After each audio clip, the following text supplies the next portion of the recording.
täällä meidän läheisellä pellolla. Me ollaan kävelty tässä. Tuolla näkyy vähän maisemaa. Me ollaan kävelty tää ristiin rastiin kohta. No me ollaan käyty joku 45 minuuttia täällä.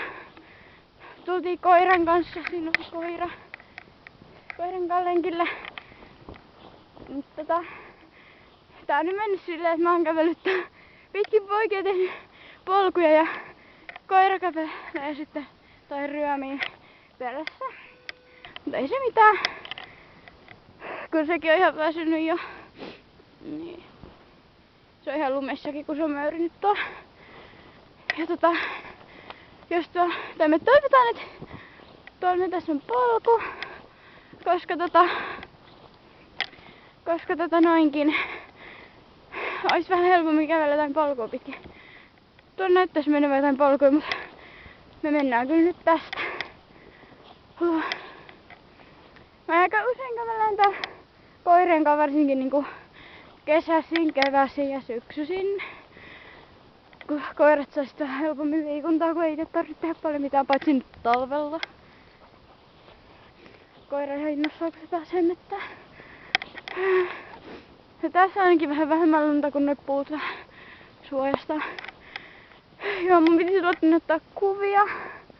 Mutta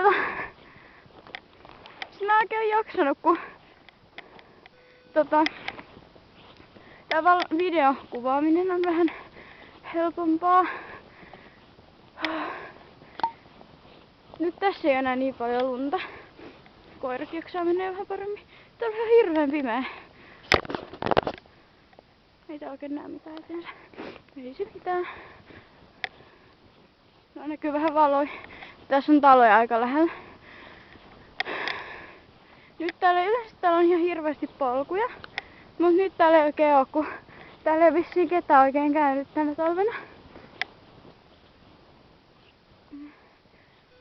Kun ei oo oikein jaksanut ja sitten kun on ollut hirveästi lunta, mut nyt mä ajattelen, että niin mä tuun tekemään tänne polut ja sit voi käydä taas vähän useammin.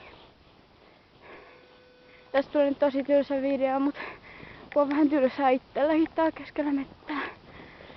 Joo. Mulla on äitin kuomat ja toppahousut. Kun ei mulla itsellä ole mitään oikein talvikenkiä, kun mä en ikinä löydä mitään talvikenkiä. Sit mä oon vaan tyyppinyt käyttää ihan tavallisia kenkiä ja villasukkia. Et jos ei oo mitään kummempia erityisen paljon lunta, niin kyllä niitä nyt pärjää ihan hyvin. Täällä on niin pimeä, että mäkään melkein näyttää enää mitään.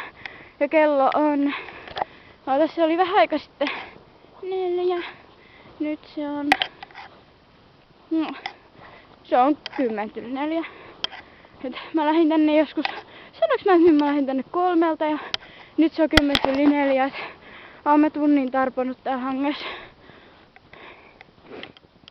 Koira ihan innoissaan, kun se pääsee tekemään muutakin kuin vaan möyriä lumesta. Tää oikeesti...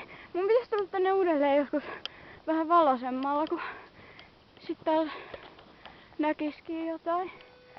Kaikki aina ihmettelee, miten mä uskallan mennä pimeällä metsään, mutta kun täällä on käynyt niin pienestä saakka, niin kyllä tänne uskaltaa mennä yksinkin. Vaikka onkin koira vähän tällainen nössö. Mä en oo varmaan ihan hengestäni kuullut, kun mä oon tarponut täällä niin pitkään. Mutta ei tässä ole enää kauan, niin me päästään tielle. Tai no, niin. Ja sit vähän helpottaa taas. Nyt toi... Joo. Mitäs muuta? Eipä tässä kai sitten... Joo. Mut... Miksi mä en keksi ikinä mitään fiksua sanottavaa tähän loppuun? Joo, no. Heippa sitten. Moi.